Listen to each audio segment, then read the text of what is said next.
e eu quero convidá-lo a abrir a sua Bíblia na primeira carta que o apóstolo Paulo escreveu aos Tessalonicenses, capítulo 1.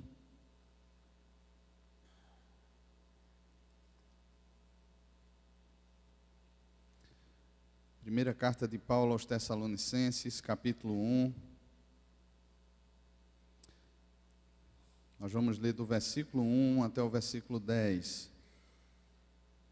Primeira carta aos Tessalonicenses, capítulo 1, do versículo 1 ao versículo 10.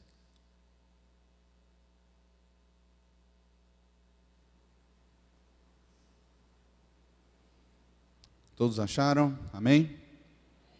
Diz assim a palavra do Senhor.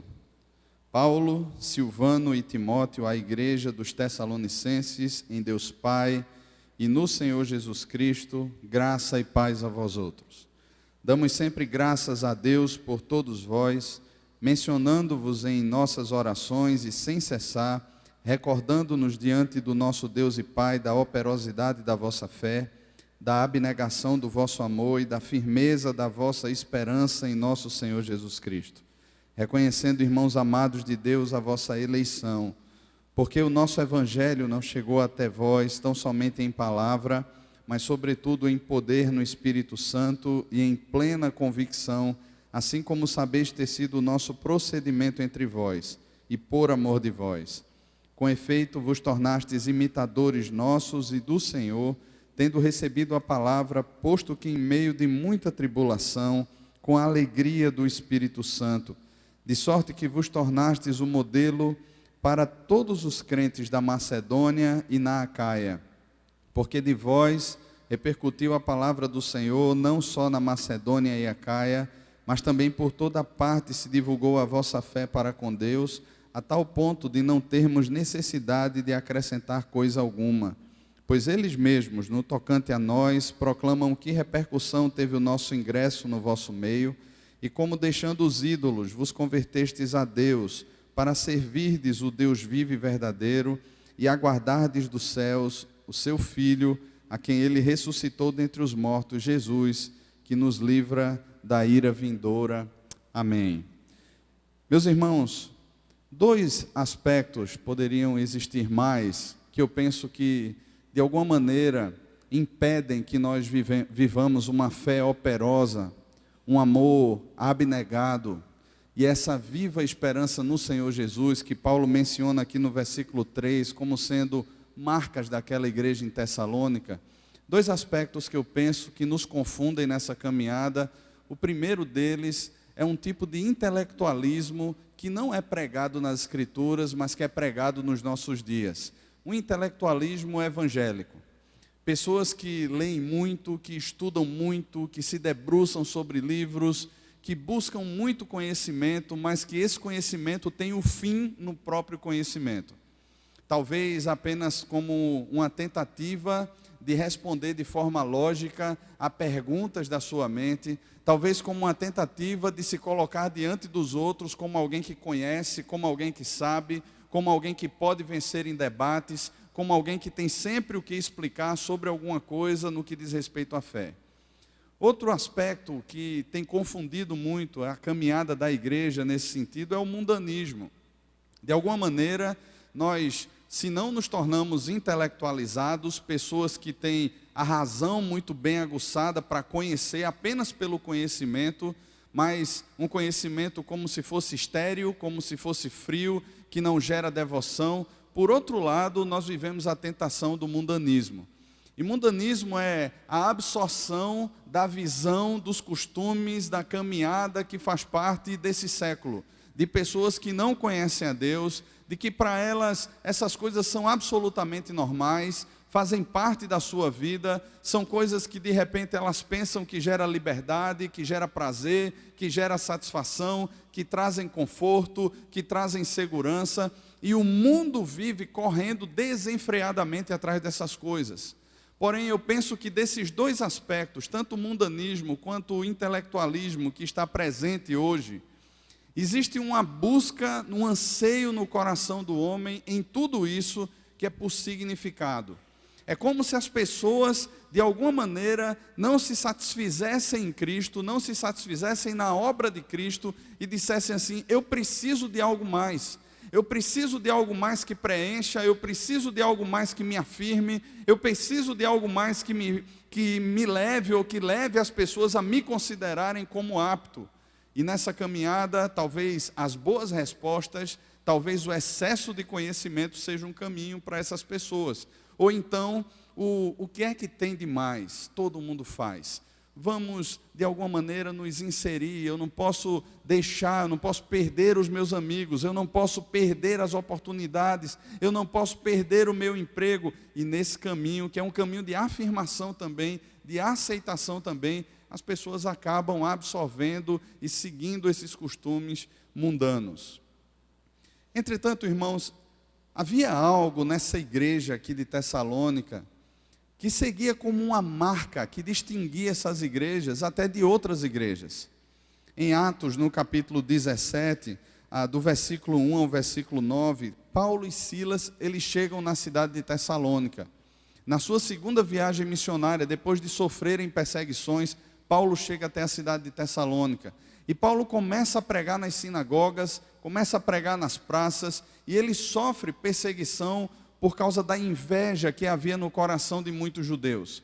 Esse grupo de judeus, então, eles tomam ali uma turba, pessoas da malandragem, pessoas que estavam nas ruas, eles pegam aquelas pessoas então, e eles começam a acusar Paulo. Estão aqui os que têm transtornado o mundo, aqueles que têm afirmado que César não é o Senhor, mas que Jesus é o Senhor. Então, Paulo e Silas, eles saem de Tessalônica e eles chegam na casa de um crente chamado Jason.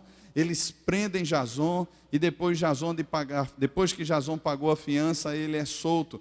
Mas a igreja, ela nasce nessa cidade debaixo de uma dura perseguição. Uma perseguição que não era incomum, era comum aos cristãos. Porque de alguma maneira, a vida, a fé daqueles irmãos, o conteúdo da pregação ia de encontro a todo o intelectualismo, a toda a religiosidade judaica, assim também de encontro a todo o mundanismo dos gentios. Era uma denúncia a tudo isso, porque a essência da fé era a justiça de um justo, de um homem, 100% homem e 100% Deus perfeito, chamado Jesus, que aplicou a sua justiça na vida de pecadores, que transformou o coração desses pecadores e os chamou para segui-lo. Então, como é que para um judeu que fazia tudo por merecer, que tentava cumprir todos os preceitos da lei, como é que, primeiro, o Deus poderoso, Criador de todas as coisas, pudesse se encarnar, pudesse morrer, sofrer numa cruz? Ora, esse Deus que os judeus criam, deveria ser alguém que viria e que restauraria a nação como um grande rei, como talvez restabelecendo a paz, o poderio e tudo mais, como nos dias de Davi ou nos dias de Salomão. Era essa a expectativa, e não um homem fraco que morre numa cruz, que é abandonado até por seus seguidores na hora da sua morte. E ora, para os gregos a questão era muito mais: comamos e bebamos porque amanhã morreremos. Para os gentios era essa filosofia, há um coração completamente entregue à idolatria, entregue aos seus prazeres, que seguia vários deuses. Era essa filosofia de vida que as pessoas viviam, seguiam constantemente. Então, era uma loucura, era um escárnio, era uma completa sandice alguém seguir a um Cristo ou viver como servo de Cristo. Era uma denúncia terrível também a todo esse estilo de vida. E eles sofriam perseguições. Muitos morreram. Nós conhecemos a história do início da igreja cristã, o sofrimento, o preço que foi pago por aqueles irmãos nossos.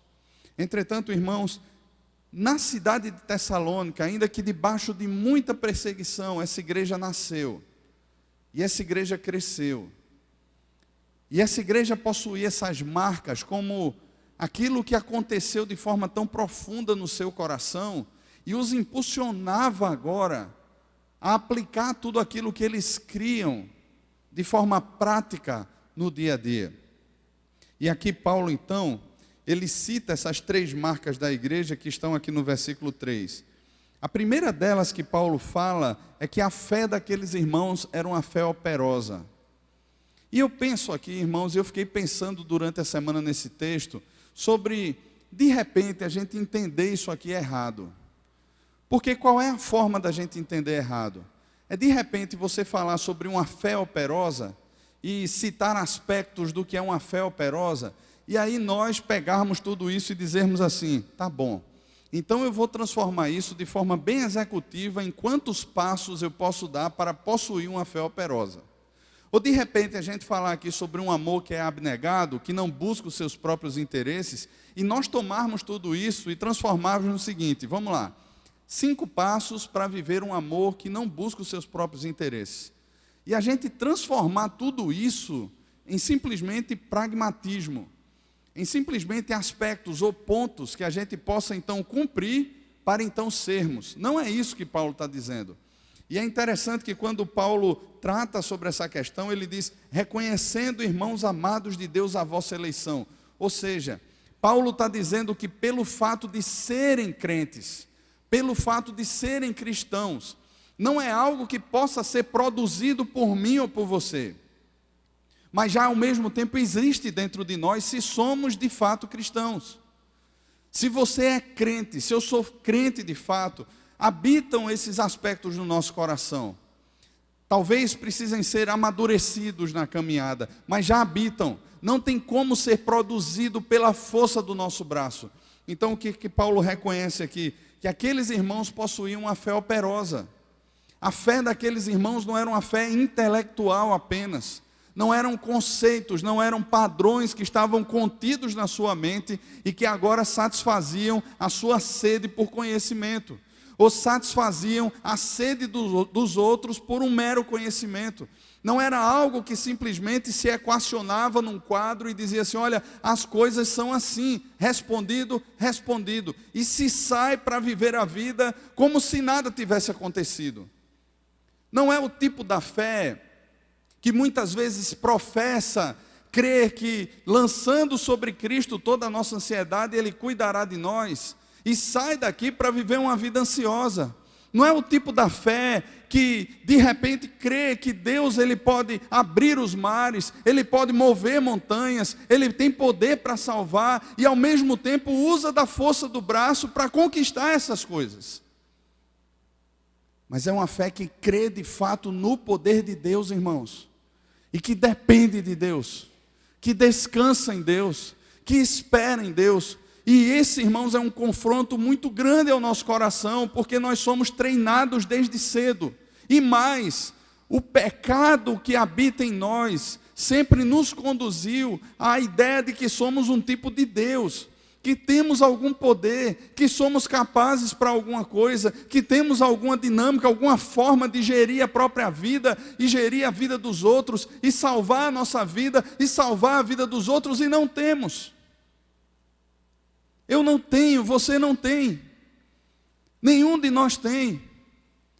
Essa fé que as pessoas hoje em dia, que os coachings de hoje em dia, que os especialistas da autoajuda hoje em dia olham, e você vê tanto isso em rede social, você vê tanto discurso assim, olha, creia no seu eu interior, creia na força que há em você, olha, 5 passos para você ter um dia maravilhoso, comece sorrindo, fale palavras positivas. Irmãos, isso é mentira. Não existe em nós o potencial ou o poder para gerenciarmos nada. Tiago chama isso de incredulidade e mundanismo. Ele diz que toda jactância semelhante a essa é maligna. Você não tem como salvar a vida do seu filho. Você não tem como salvar a vida da sua esposa ou do seu marido. Você não tem poder para curar ninguém. Você não tem poder ou capacidade de, por você mesmo, a partir de você, estabelecer qualquer conceito de justiça. Nós não temos, irmãos. E muitas vezes nós somos pegos pelo mundo e lutando com as mesmas armas do mundo. Quantos e quantos pensam que pelos seus protestos, ou por isso, ou por aquilo outro, ou por aquilo que jogam, derramam, vomitam nas redes sociais, as coisas mudarão. Uma fé operosa, irmãos, é uma fé que dobra o joelho. É uma fé que crê no poder de Deus. Hebreus capítulo 11, quando o autor aos Hebreus está definindo fé, ele diz que é a certeza das coisas que se esperam e ao mesmo tempo a convicção de fatos que nós não vemos. Porque, irmãos, nós não somos movidos. A igreja de Deus, o povo de Deus não é movido por aquilo que se vê.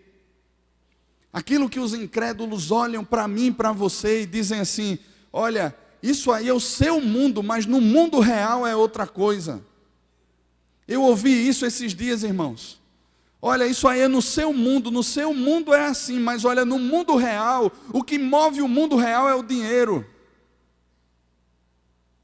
E sabe, irmãos, o nosso coração fica desse tamanho, porque de alguma forma, isso revela a nossa incredulidade e a gente passa a temer essas coisas. A gente fica pensando: meu Deus, será que eu vou ter que entrar nos esquemas? Será que eu vou ter que ceder para o meu namorado, para a minha namorada, para permanecer namorando? Será que eu vou ter que dar um jeitinho para a minha empresa continuar prosperando? Será que de alguma forma eu vou ter que mover o meu braço para as coisas acontecerem? Irmãos, é nesse momento que nós somos chamados a contemplar e a viver por meio do invisível. É nesse momento, irmãos. É nesse momento que Deus se agrada daqueles que creem nele. Deus se agrada, irmãos, da fé. E Ele presenteia aqueles que o buscam. E esse presente, esse galardão, não quer dizer necessariamente que nós seremos curados das nossas enfermidades, que as portas que esperamos irão se abrir. Não necessariamente isso. Semana passada nós vimos aqui o texto de Daniel no capítulo 3, os amigos de Daniel ali na fornalha. E a fé daqueles homens, irmãos, algo tremendo. A resposta que eles deram a Nabucodonosor foi: se o nosso Deus, a quem servirmos, quiser, nós seremos salvos da fornalha. Se não, se Ele não quiser, fica sabendo que nós não nos prostraremos diante da imagem. Essa fé, irmãos, que sabe que Deus pode fazer, mas tenha consciência ao mesmo tempo de que a nossa vida está nas mãos de Deus e tudo Ele faz como lhe agrada e descansa em meio a isso. Quantos pais ansiosos nos nossos dias, irmãos? E fé também é obedecer aquilo que Deus diz. É orar pelos filhos, é estudar a palavra com os filhos, mas é descansar, sabendo que quem salva os filhos é o próprio Deus. E sabe qual é a prova, irmãos? O testemunho de que existem muitos no nosso meio ansiosos por causa disso. É como se a aflição fosse tomando conta do coração e a gente dissesse: Deus, o tempo está passando e esse menino não muda, e essa menina não muda. Faça a sua parte, mas descanse. Obedeça, mas descanse. Nos seus negócios, você não é chamado para absorver as práticas mundanas, mas para viver por meio da fé. Você não precisa se submeter aos mesmos caminhos. Não precisa. Não precisa fazer parte dos mesmos acordos, não precisa.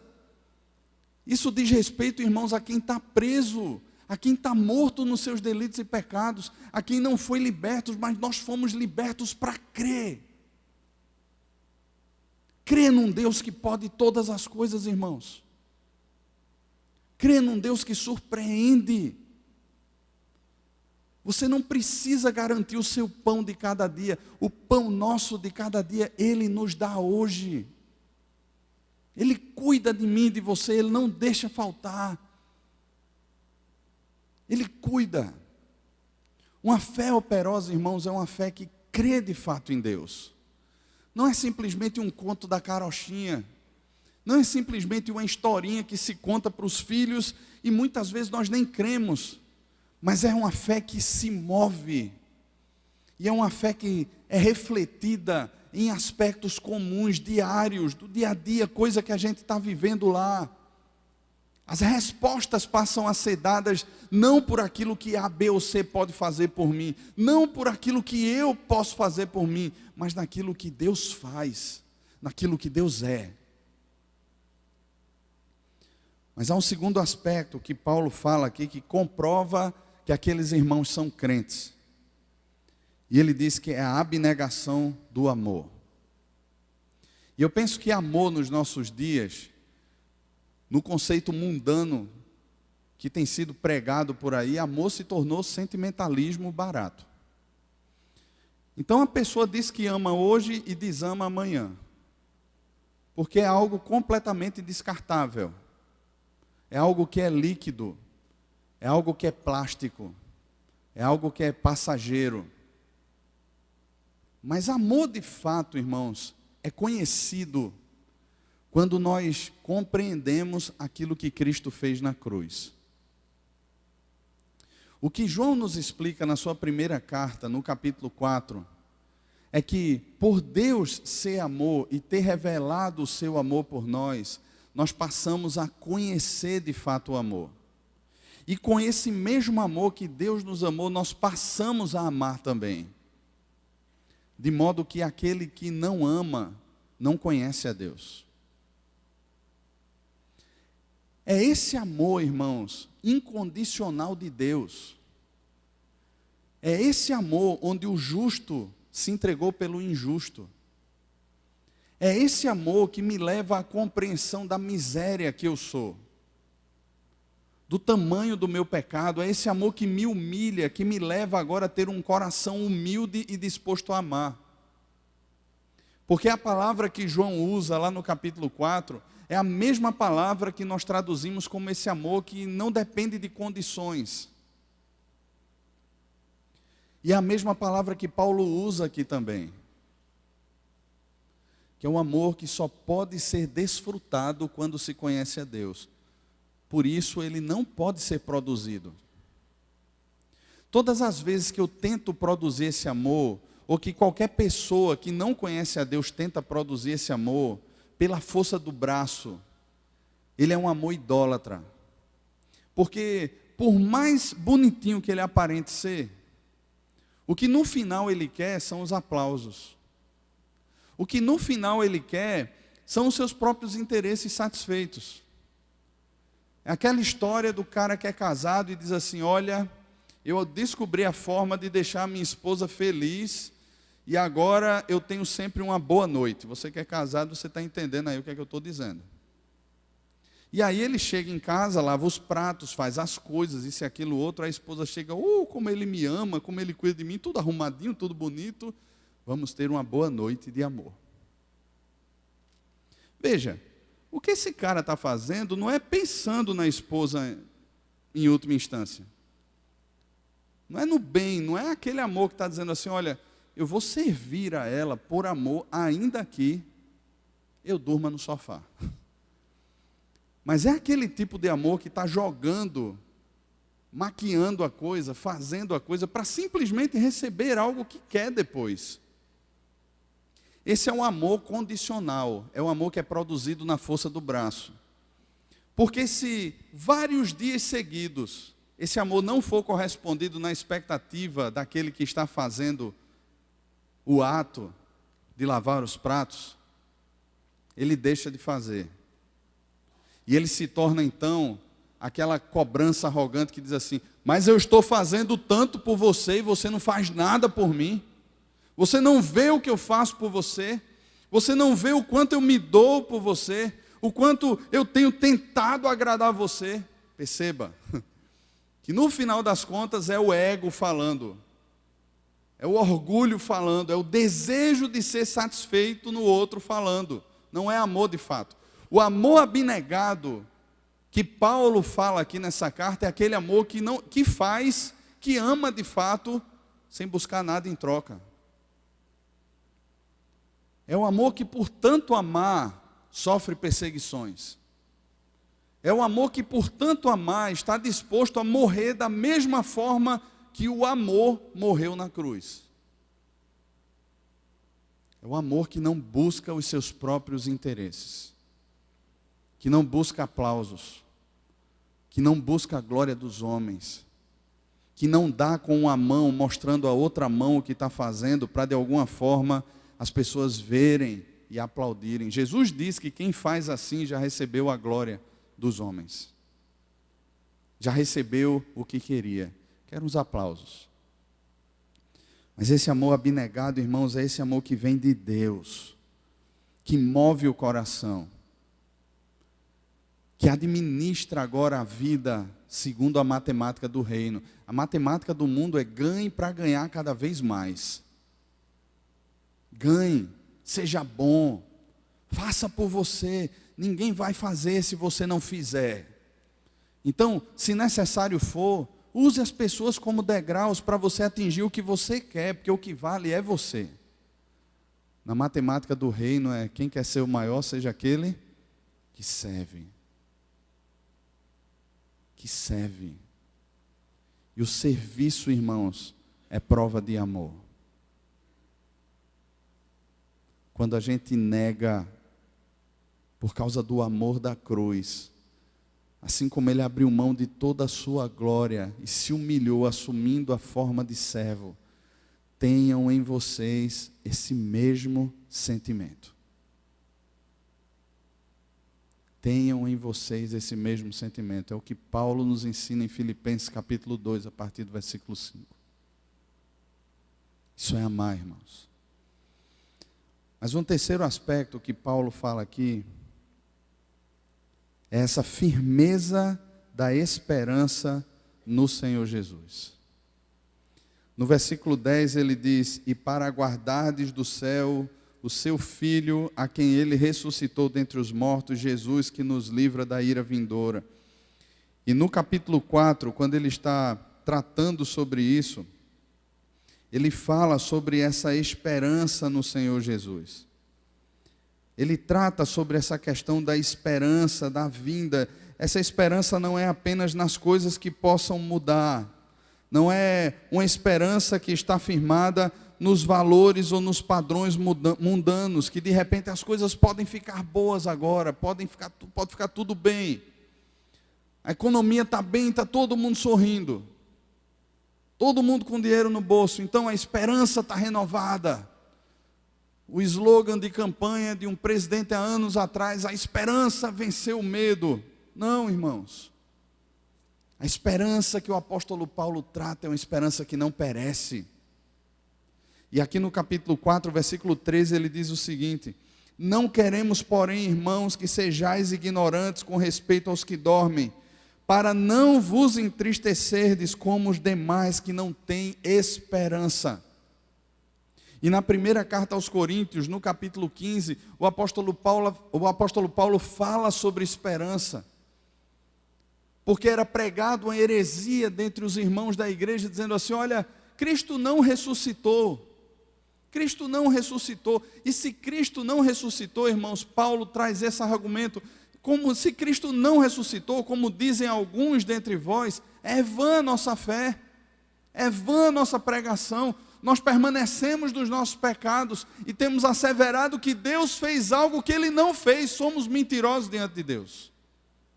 Veja a gravidade, a seriedade que Paulo trata isso. E ele está falando sobre esperança, irmãos. E hoje nós somos muito mais parecidos com as pessoas desse mundo. Somos tomados pelas mesmas desesperanças, irmãos. Porque o mundanismo, ele invade o nosso coração e nos aponta para uma esperança local, em pessoas, em coisas, em governos, em situações financeiras, em momentos, em portas de emprego, em saúde ou não saúde, qualquer coisa desse tipo. E nós somos tomados por tudo isso. E perdemos de vista a viva esperança no Senhor Jesus. Não conseguimos ter mais alegria, irmãos. A gente vai definhando, vai ficando triste. Cada dia que passa, talvez se eu me mudar para um outro lugar, talvez se tiver um emprego melhor, talvez as coisas então mudem. As mesmas tentações que vocês passam, nós também passamos. Quantas e quantas vezes a gente não olha para o quintal lá da terra do tio Sam e diz assim: poxa vida, lá seria melhor. Lá as coisas funcionam. Lá é tudo direito, vale a pena pagar imposto, vale a pena ser feliz lá. Quantas vezes a gente não olha para tantos outros países, irmãos, ou para tantas outras situações, ou para o nosso vizinho que tem um carro melhor, ou para alguém que tem um apartamento melhor, ou para alguém que estuda numa escola melhor e diz assim, poxa, se eu tivesse isso, aí sim a vida valeria a pena. E a gente passa a viver rodeado dessas coisas, com o coração cheio dessas coisas, e colocando a esperança de que se nós tivermos, ou se nós vivermos essa realidade, nós seremos felizes. Quantas pessoas olham e dizem assim, não, mas no dia que eu casar, no dia que eu tiver filho, e vivem tristes, porque não conseguem se satisfazer em Deus, não conseguem olhar para Deus e ter prazer em Deus, e precisam de uma série de coisas, irmãos, para de alguma forma afirmar o coração, e dizer assim, olha, está valendo a pena. Irmãos, isso é mundanismo. E por mais intelectualista que você seja, por mais conhecimento que você busque, se for um conhecimento frio, simplesmente para saber, mas que não desce para o coração, não gera esperança. Talvez você saiba responder muito bem todas as coisas, mas permanece com o coração frio e sem esperança, sem expectativa alguma. E sabe, irmãos, como é que isso se revela? De forma muito prática, isso passa a se revelar nos nossos cultos. Nos nossos cultos. Porque a gente não tem mais expectativa nenhuma. A gente não anseia mais pelo céu. A gente não anseia mais por desfrutar da presença de Deus quando a gente se junta. Parece que é simplesmente, irmãos, e eu espero que os irmãos entendam isso que eu vou dizer. Parece conferência em igrejas. Dependendo do nome, a igreja lota. Porque a expectativa não é no que Deus faz, mas a expectativa é, de repente, o que é que fulano tem para dizer que eu nunca ouvi. Olha, mas quando fulano... Mas nós não temos essa expectativa, irmãos, no nosso quarto. Na hora do encontro com Deus, de forma pessoal. Quando você está lá buscando a Deus, na intimidade, no silêncio do seu quarto. A gente não tem mais expectativa que de repente Deus possa rasgar os céus e descer ali no nosso quarto e nos visitar no nosso quarto. A gente não tem essa expectativa no trânsito, quando a gente está no trânsito. A gente não tem essa expectativa nos cultos, irmãos. A gente vem para cá e é como simplesmente com um caderno nas mãos ou com sei lá o que, dizendo assim, poxa, olha, agora eu encontrei todas as respostas que eu queria. E é claro, a gente tem que anotar, a gente tem que estudar, a gente tem que escutar mais de uma vez, a gente tem que amadurecer e conhecer a palavra, não é nada disso que eu estou dizendo, não é nada contra isso que eu estou dizendo. Mas parece, irmãos, que quando só para nisso, quando tudo isso que a gente anota, quando tudo isso que a gente ouve não move o nosso coração, não renova a esperança no nosso coração, a gente sai daqui e vai enfrentar a segunda-feira como qualquer incrédulo, irmãos, sem esperança. Sem esperança. Os olhos não brilham, as lágrimas não descem mais de saudade de Deus. Falar sobre o céu se torna até uma coisa distante. Que negócio é esse? E essa igreja aqui, irmãos, ela vivia essa viva esperança no Senhor Jesus. É tanto que Paulo precisa depois, muito pouco tempo depois, talvez nem um ano depois, escrever a segunda carta. Porque alguns irmãos começaram a interpretar errado o que Paulo falou aqui sobre a vinda de Cristo. E Paulo escreve a segunda carta tratando especificamente sobre a vinda de Cristo. Irmãos, isso era tão sério na igreja primitiva. Aqueles irmãos criam que Jesus poderia voltar a qualquer momento, que levou, por exemplo, ali na região da Judéia, O pessoal a sair vendendo tudo que tinha para ajudar o outro, sem pensar em si mesmo, porque eles diziam assim: Jesus está voltando.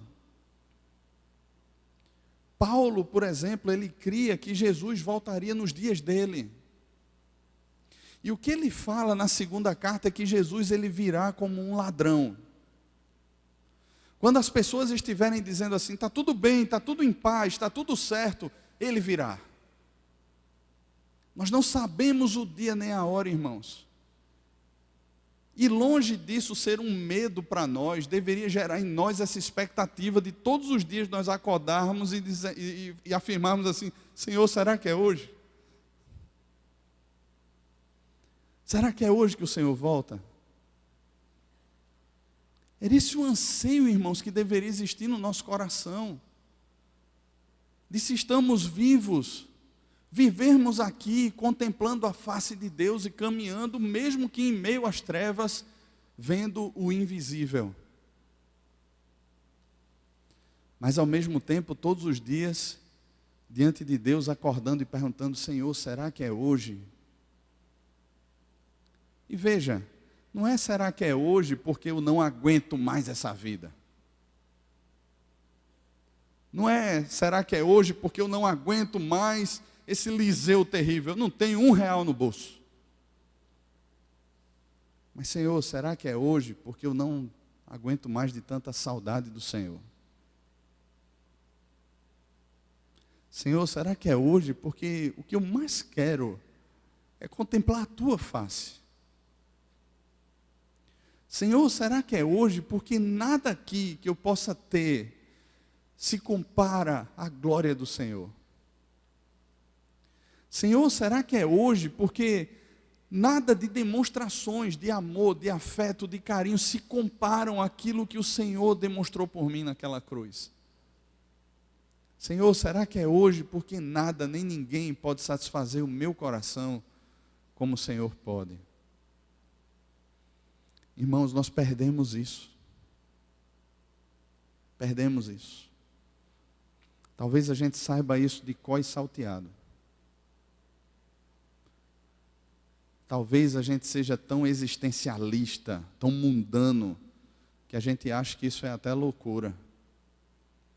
Mas essa viva esperança testemunhava que aqueles irmãos eram irmãos de fato.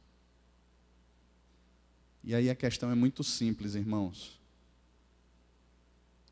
Se nós somos crentes, esses aspectos estão presentes no nosso coração. Podem estar em processo de amadurecimento, mas estão. Mas se nós não somos crentes, nada disso está presente no nosso coração.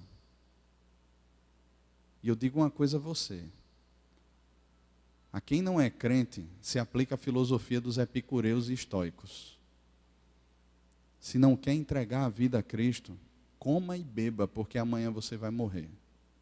E para onde você vai passar a eternidade será um local de tormento terrível. Então tente satisfazer o seu coração naquilo que de alguma forma as pessoas que também não conhecem a Deus tentam. Mas mesmo assim permanece o chamado do Senhor para você. A entregar a sua vida a Cristo.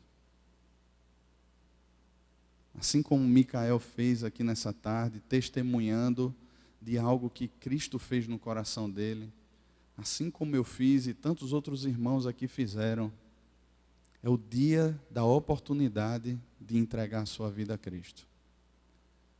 E dizer a Cristo assim: Senhor, vença o meu coração. Só o Senhor pode colocar fé no meu coração para que eu possa crer no Senhor. Então, Deus, faz esse milagre em mim. Coloca fé no meu coração. Você pode orar assim. Talvez seja essa oração. Talvez seja hoje o dia que Deus vai colocar fé no seu coração. Vai abrir os seus olhos e fazer você contemplar o Filho de Deus. E desfrutar dessa fé que se processa na vida. Desse amor que ama como foi amado naquela cruz. e dessa viva esperança, essa firme esperança no Senhor Jesus. Que tem expectativa, que os olhos brilham, que dispara o coração, que leva à devoção, que faz o invisível se tornar visível,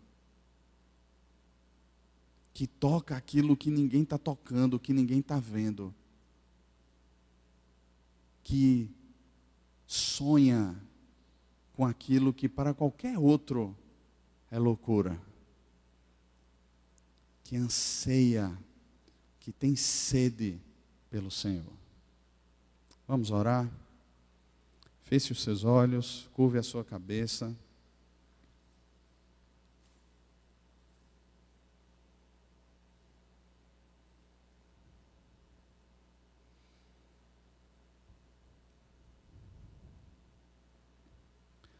O que é que você mais quer? O que é que você mais quer? Do que é que você mais precisa?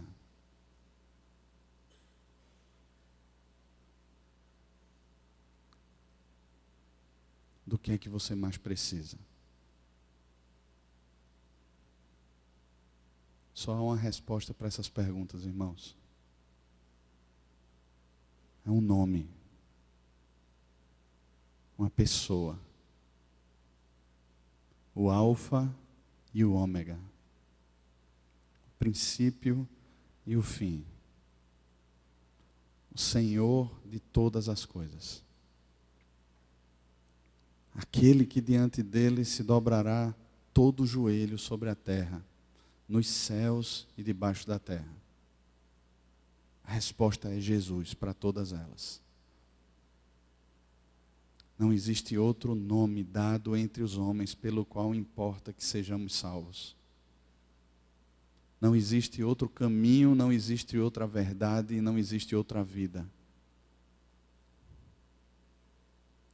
Não existe outra esperança.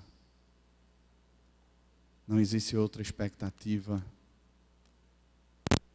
Não existe outro que possa satisfazer plenamente o nosso coração. Não existe. Tudo que se apresenta são apenas cisternas rachadas que não retêm água. Ele é manancial de águas vivas.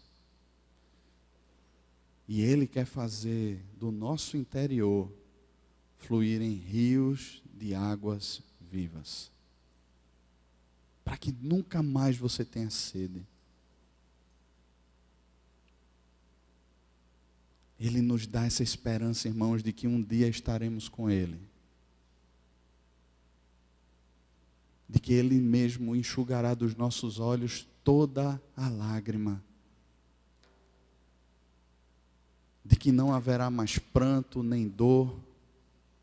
Porque todas essas coisas são passadas. E nos apresentará a cidade santa, Nova Jerusalém. Aquele mesmo que disse, eu vou preparar lugar para você, para que onde eu esteja, vocês estejam também. O melhor arquiteto, o melhor engenheiro, o melhor construtor que existe no universo, ele está preparando uma casa para mim e para você. E nada aqui pode satisfazer o nosso coração, senão Ele, irmãos. E Ele tem tanto cuidado da gente, que Ele sabe o que de fato você precisa, o que eu preciso. Não é de um emprego melhor, não é de um salário maior, não é de uma cura simplesmente, mas é dEle. Olhe para Ele mais uma vez. Perceba naquela cruz o amor dEle por você. E peça a Ele, Senhor, renova no meu coração essa fé, essa viva esperança no Senhor. Abre os olhos do meu coração. Senhor, Tu conheces o nosso coração porque Tu nos sondas, Pai. Senhor, Nós somos o povo, Pai, que é chamado desterrado, peregrino e forasteiro aqui nessa terra. Senhor, nós estamos nesse mundo, mas nós não somos desse mundo. Senhor, ajuda-nos a aliviarmos a nossa bagagem. A gente não quer carregar âncoras, nem pesos. Mas, Senhor, nós queremos viver livres, como de fato o Senhor já nos libertou. Não permita, Senhor, que a gente se ponha debaixo de julgos desse mundo e a gente pense que a nossa esperança está em coisas materiais ou em pessoas aqui nesse mundo. Mas que a gente possa crer cada dia mais, Pai, nessa fé que por meio da Tua palavra, da vida contigo, o Senhor vai amadurecendo no nosso coração. Que essa maturidade nos leve a viver o céu aqui e a ansiar cada dia mais pelo céu. E a nos fazermos sempre essa pergunta: será que é hoje, Senhor? Porque a gente prefere partir e estar com Cristo, o que é incomparavelmente melhor. Mas se o Senhor ainda nos quiser aqui, Pai, é para ver o Senhor aqui também e fazer o Teu nome conhecido também aqui. Por isso, Deus, nos encha com Teu Santo Espírito. Aviva o nosso coração, Pai. Nós não somos desse mundo, Senhor. Renova a esperança dentro de nós, Pai. E nos faz contemplar o invisível. Nos faça contemplar o invisível, Senhor. Abra os nossos olhos, nós queremos Te ver, Deus, no nome de Jesus. Amém e amém. Vamos todos ficar de pé, irmãos, vamos louvar ao Senhor.